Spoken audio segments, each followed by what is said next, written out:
오늘 우리에게 주신 하나님의 말씀은 구약성경 창세기입니다. 창세기 2장 18절서부터 25절까지 말씀입니다.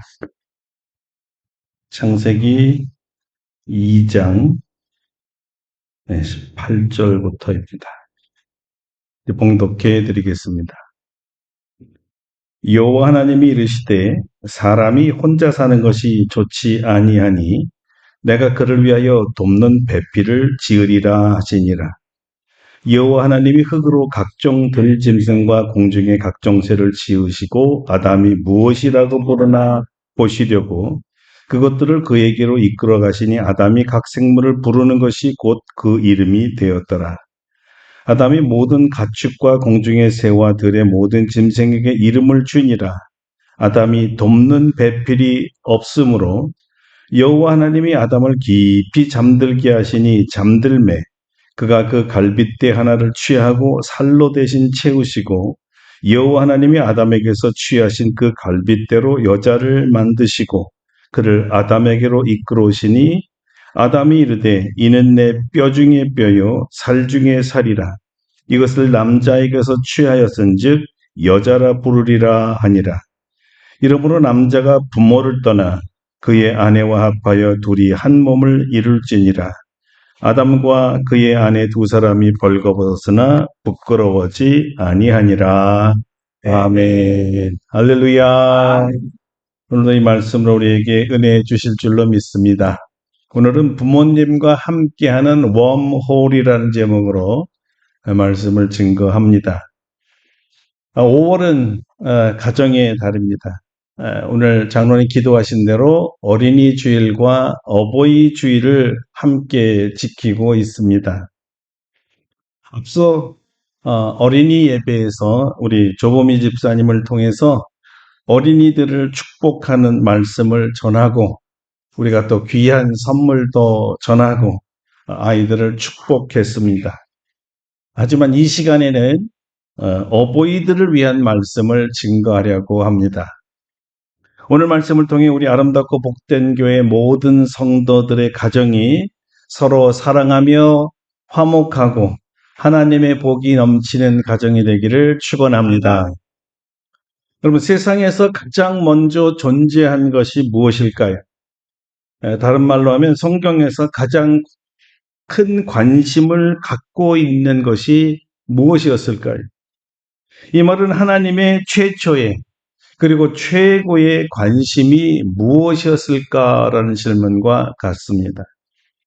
하나님께서 태초에 천지를 창조하셨습니다. 그리고 보시기에 좋았다 하셨지요. 이 창조 중에 가장 기뻐하시고 만족하시고 좋아하신 창조는 무엇이었을까요? 사람이었습니다. 더 정확하게는 사람들이었죠. 남자와 여자를 창조하시고 그의 이름을 아담과 하와라고 불렀습니다. 이들을 창조하신 주님은 심히 좋았다고 성경은 말합니다. 어쩌면 모든 창조물은 이 두 사람을 위해 만들어졌다고 볼 수 있습니다. 왜냐하면 이 두 사람들에게 하나님은 하나님이 창조한 모든 만물을 맡기셨기 때문입니다. 그래서 모든 생물을 다스리라 하셨고 모든 동식물들을 먹거리로 주셨습니다. 모두 하나님의 형상을 닮아 창조된 사람들에게 복으로 주신 것들이죠. 자, 이제 여기까지 보면 하나님의 최고의 관심이 우리 사람이라는 것은 자명합니다. 그런데 하나님께서 창조하신 사람은 한 남자, 한 사람이 아니었습니다. 남자와 여자였습니다. 이 둘이 하나 되게 하셨지요. 무슨 뜻이죠? 둘이 한 부부가 되게 하는 가정을 이루게 하셨단 말입니다. 부부를 통해서 자녀들이 나오고 또 그 자녀들을 통해서 그들의 자녀들이 나오지요.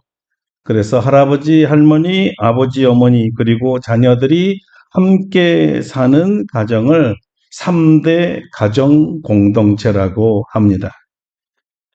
우리 교회는 3대를 넘어 이미 4대 가정공동체를 이루신 우리 조영은 장로님 가정이 있기 때문에 가장 복을 많이 받고 있는 가정이라고 말씀드릴 수가 있습니다. 요즘은 위로 부모님도 그리고 아래로 자녀들도 독립적으로 살아가는 핵가족 시대이죠. 그래서 어쩌면 1년에 한두 번만 가족들을 보는 불행한 가정들이 많이 늘어나고 있는 것이 사실입니다. 하나님의 창조 질서와고는 전혀 맞지 않습니다. 우리 모든 성도들의 가정이 하나님이 축복하시는 가정 3대 공동체가 되기를 축원합니다. 하나님의 최고의 관심이 가정이라는 것을 지금까지 우리가 살펴보았습니다. 그런데 하나님은 어떤 가정이 되기를 원하셨을까요?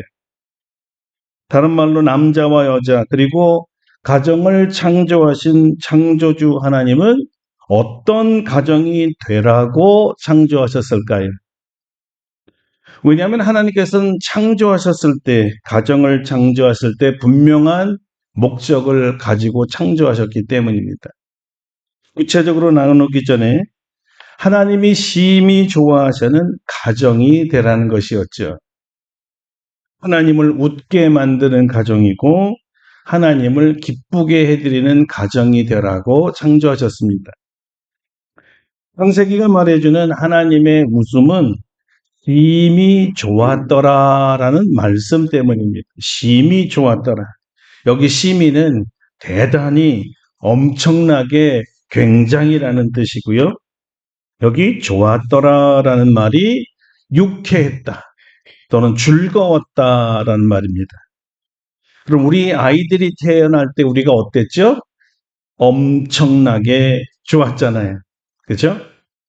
입이 이렇게 귀에 걸릴 정도로 좋았어요. 왜 좋습니까? 날 꼭 닮은 나의 2세가 태어났기 때문입니다. 내 생명의 연장이지요. 이것을 성경은 하나님의 형상을 닮은 사람이 태어났기에 하나님께서 심히 좋아하셨다고 말씀하신 것입니다. 나하고 같은 자녀들이. 보기만 해도 좋은 사람들이 부부요, 또 자녀요, 부모요, 형제들입니다. 왜냐하면 다 맞기 때문입니다. 이것을 가정이라고 부릅니다. 하나님께서 보기만 해도 좋은 이 하나님의 자녀들이 어떻게 하는 것을 목적으로 창조하셨는가를 우리는 알아야 합니다. 그 목적은 한마디로 말하면 하나님을 웃게 만들고 하나님을 기쁘게 해드리는 하나님의 자녀가 되라는 것입니다. 또 신앙적으로 우리가 표현을 하면 하나님의 영광을 위해 창조되었다고 성경은 말하고 있습니다. 이사야 선지자가 이렇게 선포했습니다. 이 백성은 내가 나를 위하여 지었나니 나를 찬송하게 하려 함이니라. 여기서 이 찬송이라는 히브리어가 테힐라라고 하는데요. 찬미라고도 하고 찬송이라고도 하고 찬양이라고도 하고 또한 영광이란 뜻도 가지고 있습니다. 자기를 창조하신 하나님을 높이되 아름다운 시나 아름다운 말이나 노래나 마음으로 하나님을 높인다는 뜻이고 결국 하나님께 영광 돌리는 행위를 말합니다. 그러니까 하나님을 기쁘게 하는 가정은 하나님의 창조의 목적에 따라 하나님을 찬송하며 영광 돌리는 가정을 말합니다. 자, 그렇다면 어떻게 하는 것이 하나님을 가장 기쁘게 해드릴 수 있고 영광을 돌릴 수가 있을까요? 같은 표현일지 모르지만 하나님을 가장 기쁘게 해드리는 것은 다름 아닌 예배입니다. 신령과 진정으로 드리는 예배죠. 이것은 우리가 지어낸 말 또는 그럴 것이라고 추측한 말이 아닙니다. 왜냐하면 이 말씀을 예수님 자신이 말씀하셨기 때문이죠. 아버지께 참되게 예배하는 자들은 영과 진리로 예배할 때가 오나니 곧 이때라 아버지께서는 자기에게 이렇게 예배하는 자들을 찾으시느니라. 하나님을 가장 기쁘게 해드리는 가정은 말씀과 하나님의 창조 목적에 따라 신령과 진정으로 예배드리는 가정이었습니다. 우리가 드리는 가정 예배는 사실 창조 때부터 있었던 아담과 하와의 가정 예배였죠. 어떤 분이 이런 질문을 하셨어요. 하나님께서 교회를 먼저 창조하셨을까요? 가정을 먼저 창조하셨을까요? 여러분의 답은 어떻습니까?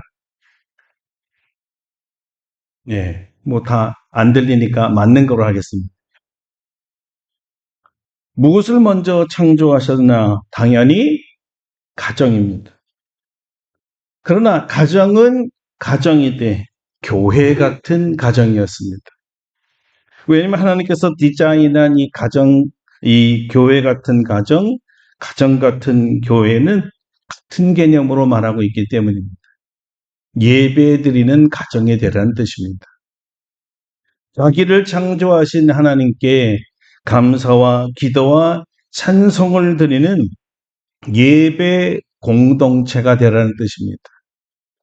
가정의 머리는 역시 하나님이십니다. 하나님이 가장이 되어 다스리는 가정이 하나님이 계획하시고 원하시는 가정입니다. 따라서 하나님을 기쁘게 해드리는 가정은 하나님의 창조 목적과 계획에 따라 가정을 창조하신 하나님께 예배드리는 가정입니다. 이것보다 더 하나님을 기쁘게 하고 영광 돌릴 일은 없습니다. 이것이 하나님이 우리를 창조한 목적이니까. 하나님을 경외하며 예배하는 가정은 하나님의 창조 목적에 따라 가족 구성원들을 대하게 되어 있습니다. 먼저 하나님을 창조하신 하나님은 아담이 혼자 사는 것이 좋지 않다고 생각하셔서 아담을 위해 돕는 배필을 창조하셨다고 합니다. 남자는 처음부터 홀로 살 수 없는 존재로 만드셨다는 뜻이죠. 홀로 산다는 것이 하나님에게는 별로 보기가 좋지 않은 것이었습니다. 여기 홀로라는 말이 좀 흥미로운데요. 원래 뜻은 이제 분리하다 또는 한 분리했기 때문에 한 부분이다.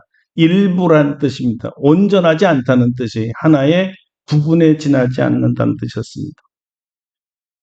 전체 또는 하나에서 떨어져 나간 부분을 홀로라고 표현했어요. 남자는 전체의 한 부분이란 뜻이죠.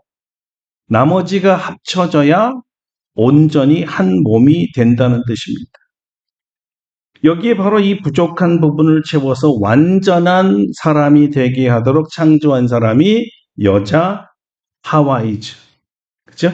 그래서 하나님께서 남자의 갈비뼈를 취하여서 여자를 만드셨기 때문에 갈비뼈 하나가 비어 있잖아요.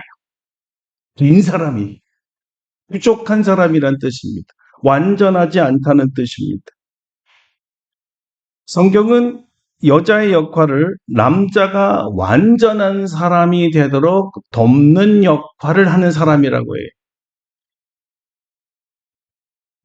자, 그래서 배필이란 말을 쓰는데 배필이란 말은 이렇게 눈에 띄는 또는 눈에 항상 보이는 곳에 늘 있는 사람이란 뜻입니다. 여자는 항상 남자 눈에 띄어 있는 곳에 있어야 돼요. 왜 그래요? 남자라 하여금 나는 홀로, 혼자가 아니다. 나를 돕는 배필이 내 옆에 있다. 내 부족함을 돕기 위해 항상 내 앞에, 내 눈에 보여야 나는 안심한다. 그럴 때 나는 걱정이 없다. 이런 뜻이죠. 그러니까 남자는 여자 없이는 부족한 사람이에요. 아내의 도움 없이는 살아갈 수 없는 존재를 말합니다. 아내가 늘 자기 눈앞에 보여야 안심이 되는 거예요. 자기의 부족함을 채워줄 사람이 없으면 남자는 불안해하고 부족하기 때문에 자꾸 사고를 칠 수밖에 없는 거예요. 이 둘이 만나서 남자의 부족한 면을 여자가 채워줄 때 완전한 존재들이 되는 거죠. 도움을 주고 도움을 받아 한 몸이 된 사람들을 부부라고 말하는 거예요. 이 중국 사람들이 한자를 참 잘 만든 것 같아요. 여기 배필이란 뜻이 뭐 여기는 그 짝필이라기도 하지만 이 배는 원래 돕는다는 뜻이고요. 필은 마주보고 서 있다는 뜻이에요. 여자의 배필 역할이 뭐죠? 돕기 위해서 남편 앞에 서 있는 사람을 말하는 거예요. 성경 그대로 해석을 너무 잘한 것 같아요. 남자를 돕기 위해 항상 앞에 서 있는 존재. 자, 여러분, 그러면 남자에게는 도대체 뭐가 부족한 걸까요? 아내는 무엇을 도와주라고 창조했을까요? 앞서 우리는 가정이 교회 같은 가정으로 창조되었다는 것을 알았습니다. 교회 같은 가정에서 남편이 아내의 도움이 가장 필요한 부분, 자기의 부족한 부분이 무엇일까요? 남성이라는 특성상 예배자가 되는 것이 아주 힘듭니다. 왜냐하면 남편의 역할이 가족의 생계를 위해서 밖에서 주로 일하기 때문에 하루 종일 일하고 피곤한 몸을 이끌고 돌아오면 예배보다는 아내의 품에서 쉬기를 더 좋아해요. 아내 품이 너무 좋고 너무 편안해지니까 예배 드리기를 슬그머니 미룬다는 거죠. 아내는 남편의 몸을 쉬게 하도록 돕는 배필이면서도 하나님께 예배 드릴 수 있도록 돕는 배필이어야 합니다. 이 우선순위가 바뀌거나 하나님께 예배를 드리지 않게 되면 하나님께서 이 창조하신 이 목적과 돕는 배필의 목적과 이 상반되기 때문에 문제가 생길 수밖에 없어요. 하나님을 기쁘게 해줄 수가 없습니다. 하와가 이 본분을 잊어버리고 육적 남편이 되게 만들어서 결국은 에덴 동산에서 쫓겨나갔다는 사실을 여러분은 잘 알고 있을 것입니다. 하나님의 말씀보다 사탄의 말에 더 귀를 기울여 하나님의 명령을 어기고 불순종하는 남편을 만들어버리는 바람에 이 남편이 하나님께 예배 드리지 않는 사람으로 타락하게 한 거죠. 그 결과는 에덴 동산에서 추방이었고 남자는 평생 수고하고 땀을 흘려야 먹고 살게 되었고 여자는 해산의 고통을 갖게 되었습니다. 아내의 최고의 역할은 남편이 예배 드리지 않으려는 유혹에서 벗어나 하나님께 예배 드리도록 돕는 것이에요. 아내가 교회 안 간다 그러면 혼자 나올 남편이 없어요. 그렇죠? 또 아내가 예배 드리러 가자는데 혼자만 자고 있을 남편도 없습니다. 여자의 역할이 아주 중요한 거죠. 그래야 가정을 지키고 하나님의 복을 받을 수 있으며 하나님의 복을 누리며 살 수 있게 되는 겁니다. 다른 말로 교회 같은 가정을 만들도록 남편을 돕는 일이 하나님을 최고로 기쁘게 해드리는 일이었습니다. 우리 교회 모든 여성 성도들이 교회 같은 가정을 만드는 배필들이 되기를 축원합니다. 자, 이 하나님을 예배하는 부부로부터 자녀들이 생깁니다. 가인과 아벨이 나왔죠. 가인은 얻었다 또는 소유하다라는 뜻이고요. 아벨은 허무하다라는 뜻이에요. 가인이 아벨을 죽이잖아요. 형이 동생을 죽인 거죠. 그 이유가 가인이 드린 제물은 하나님이 받지 않으시고 아벨이 드린 제물은 받으셨기에 가인이 분이 나서 동생을 죽였다는 겁니다. 여기서 오늘 이 시간에는 왜 죽였는가에 대해서 설명하려는 것이 아닙니다. 가정이 다르기 때문에 가정에 초점을 맞추면 부모님 앞에서 형제 간의 다툼이 얼마나 불효인가를 말씀드리는 거예요. 큰 아들이 작은 아들을 죽였으니까 이 부모님들이 얼마나 허무했을까요? 이름도 허무지만 허무하게 부모의 마음을 허무하게 만든 아들이 되어버렸죠.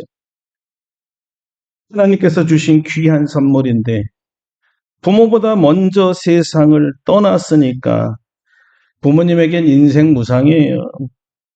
부모의 최고의 낙을 빼앗아 버린 불효죠.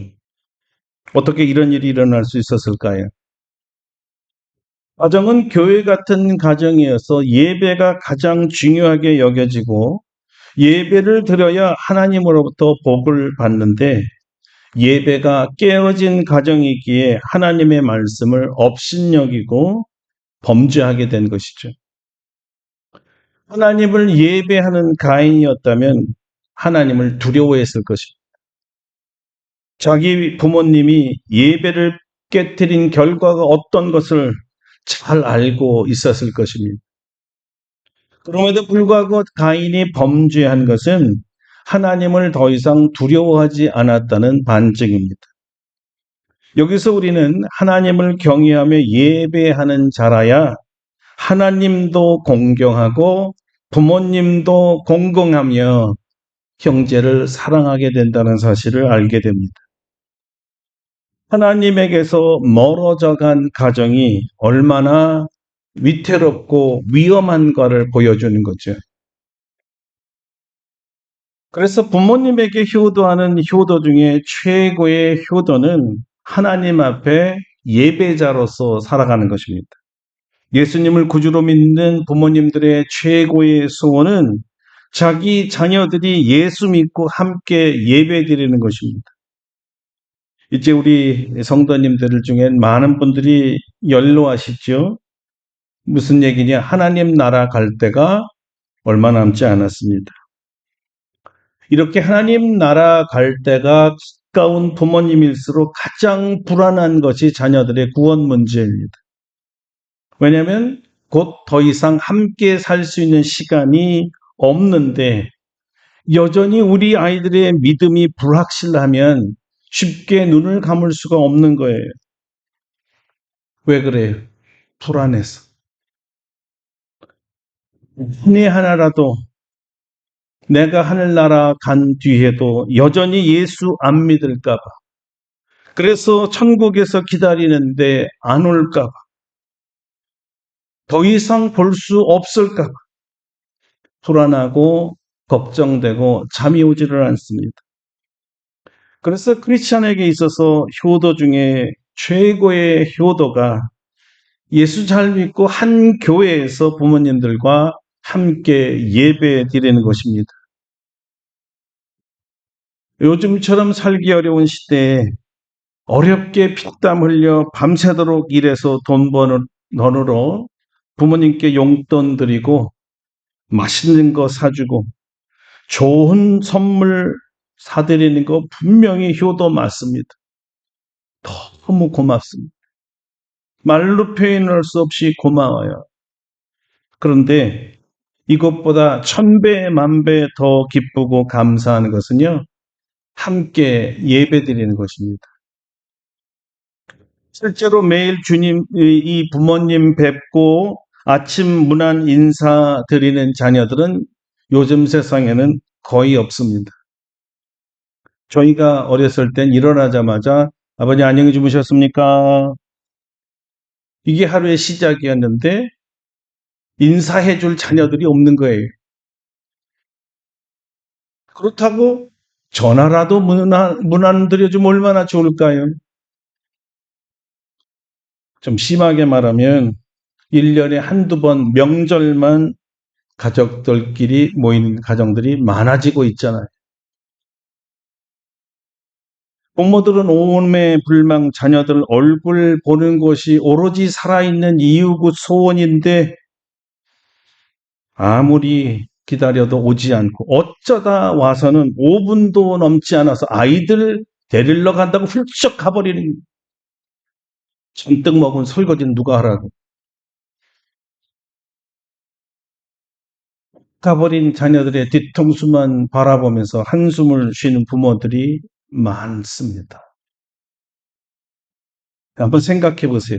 한 교회에서 주일마다 함께 예배 드린다면 적어도 일주일에 한 번은 우리 자녀들을 볼 수 있잖아요. 더욱이 손주들이 생기면 얼마나 보고 싶습니까? 그 에너지 덩어리들을 매주 본다면 그 할아버지 할머니들은 무병장수할 거예요. 건강해질 거예요. 노년을 기쁘게 보낼 수 있지요. 그래서 이게 효도 중에 효도라는 거예요. 제가 부목 시절에 가장 부러운 것이 하나 있었습니다. 이 교회는 예배 마치고 교회 식당에서 약 300명 정도가 함께 식사를 했는데요. 이 교회가 유난히 가족 중심의 교회라서 그런지, 아니, 예배가 끝나고 식사 시간 되면 모든 교인들이 다 식당에 주르르 몰려가는데 다 가족끼리 모여서 들어가는 겁니다. 그런데 어떤 집안은 좋게 10명이 넘어 할아버지 할머니로부터 자녀들 손주들이 그 상에 가득합니다. 서로 이야기 나누며 웃음이 떠나지 않고 식사하는 모습을 제가 되게 멀끄러움이 보면서 야, 참 천국이 따로 없네. 부럽더라고요. 저만 그런 게 아니었습니다. 가족 없이 혼자 와서 식사하는 분들은요, 영락없이 이구동성으로 똑같은 말을 해요. 아유, 부럽네요. 부럽습니다. 한 장로님 가족은 아들들도 많고 손주들도 많아서 모두의 부러움의 대상이었는데요. 제가 한번 여쭤본 적이 있습니다. 뭐가 그렇게 좋으세요? 이렇게 매주 아이들과 함께 예배드리고 함께 식사하며 아이들을 보는 것이 제일 좋습니다.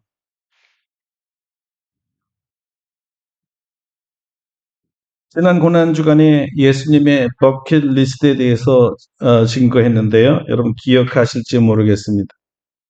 예수님께서 세상을 떠나기 전에 마지막으로 하고 싶은 일이 뭐였죠?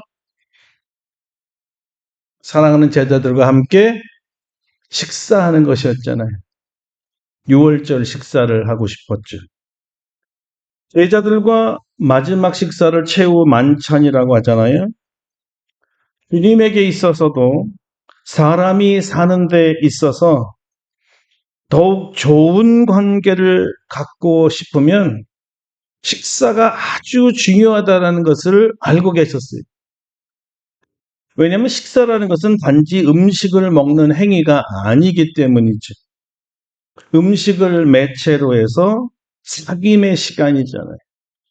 사랑의 교제를 나누는 시간이죠. 사랑하는 사람일수록 내가 소중한 사람이라고 생각할수록 식사 시간은 많아지고 길어집니다. 여러분의 부모님을 얼마나 사랑하십니까? 얼마나 중요한 분이라고 생각하십니까?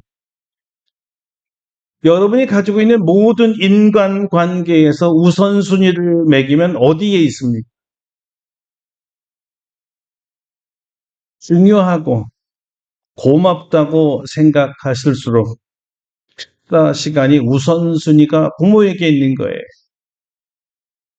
왜냐하면 그것이 효도이니까. 자녀들과 함께 식사하는 시간보다 더 즐겁고 행복한 게 있을까요? 우리 자녀 여러분들, 부모님들을 홀로 두지 마세요. 평생을 여러분들 곁에 함께 있어 줬잖아요. 이젠 자녀들이 부모님과 함께 있어 줘야죠. 자기 자식 귀한 줄만 알고 한 숟가락이라도 더 먹이려고 애쓰지만 자기를 그렇게 먹이려고 애써 주셨던 어머니는 먹이려고 하지 않죠. 이젠 자녀들 차례입니다. 우린 예수님께서 십자가에 못 박혀 돌아가시면서 운명하시기 바로 직전까지, 바로 그 순간까지 사랑하는 어머니를 바라보면서 어머니를 걱정하는 모습을 기억하고 있습니다. 그래서 사랑하는 제자 요한에게 이제는 네가 우리 어머니를 나 대신 모셔다오, 이렇게 부탁하시고 숨을 거두셨잖아요. 여기서 이런 거를 발견합니다. 효도도 살아있을 때 하는 거예요. 본인이 죽거나 부모님이 죽거나 효도할 수가 없어요. 그래서 효도는 나의 시간에 맞춰서 하는 것이 아니고 부모님의 시간에 맞춰 하는 거예요. 왜냐하면 어머니, 아버지라고 불러도 대답할 수 없는 시간이 곧 오기 때문이죠. 지금 어머니 이렇게 부르면 언니야, 애미 여기 있다, 요렇게 들을 수 있을 때까지만 효도할 수 있는 시간이에요. 어머니 불러도 대답 없을 때는 끝인 거죠. 그때 효도하고 싶어도 효도할 수 없어요. 웜홀이라고 혹시 들어보셨나요? 웜홀은 우주에서 서로 다른 공간을 잇는 가상의 통로 개념이라고 하네요. 웜은 벌레란 뜻입니다. 벌레가 사과에 파놓은 구멍을 통과하면 더 빠르게 반대편으로 갈 수 있다는 비유에서 나온 용어라고 하네요. 약 10년 전에 SF 영화 중에 여러분 인터스텔라라는 영화 혹시 보신 분이 계실 텐데, 거기에 보면 함께 공유하고 공감할 수 있는 경험 쌓는 용어로도 이 웜홀이 사용되었습니다. 이거를 오늘날 우리와 적용하면 이렇습니다. 나이 많은 부모와 첨단 과학 문명 시대를 살아가는 현대 자녀들 사이에는 우주에서 만날 수 없는 두 행성들이나 갤럭시만큼 먼 사이가 되어가고 있다는 것입니다. 두 그룹이 공감하고 공유할 경험 쌓기가 점점 사라져가는 시대죠. 이때 웜홀처럼 서로가 공감할 다리를 놓아서 서로가 만나고 부딪히고 서로의 필요를 이해하고 사랑할 공동 경험이 필요하다는 거예요. 가장 쉬운 웜홀이 뭘까요? 함께 식사하는 겁니다. 함께 여행하기죠. 함께 여행할 수 있다면 이루 말할 수 없이 좋지요. 가장 쉬운 웜홀. 제 버킷리스트 중에 하나가 우리 아들과 함께 여행하기입니다. 가장 좋은 웜홀이니까. 그리고 함께 쇼핑하기 얼마나 좋습니까? 또 함께 대중목욕탕 가서 목욕하며 서로 등 밀어주기. 와, 그러다 그 생각해 보니까 우리 아들과 함께 목욕한 지가 언젠지 가물가물합니다. 그죠? 여러분은 따님들과 언제 함께 목욕탕 가셨었나요? 함께 온천 가신 적은 언제셨나요? 웜홀을 만들어야 돼. 자녀들과 함께 경험하는, 함께 경험하는 걸 만들어야 돼. 좋은 경험, 좋은 추억이 돼. 오늘 어버이 주일을 맞이해서 가장 기본적으로는 가정을 예배 공동체로 만드는 것이 최고의 효도임을 배웠습니다. 교회 같은 가정을 만드는 거죠. 그리고 부모님이 살아계실 때 효도하는 건데요. 매주 예배 드리는 자녀가 되는 것보다 더 큰 효도가 없다는 것도 배웠습니다. 그리고 자주 웜홀을 만드는 겁니다. 이런 효도를 여러분의 자녀들이 보는 가운데 효도를 하셔서 효도할 때 반드시 자녀들을 동반해서 효도를 보여주셔야 돼요. 이렇게 부모를 섬기는 거란다. 우리 자녀들이 우리가 우리 부모들에게 효도한 그 모습 그대로 아이들이 보았기 때문에 여러분들에게도 효도할 것입니다. 똑같은 방법. 기도하겠습니다.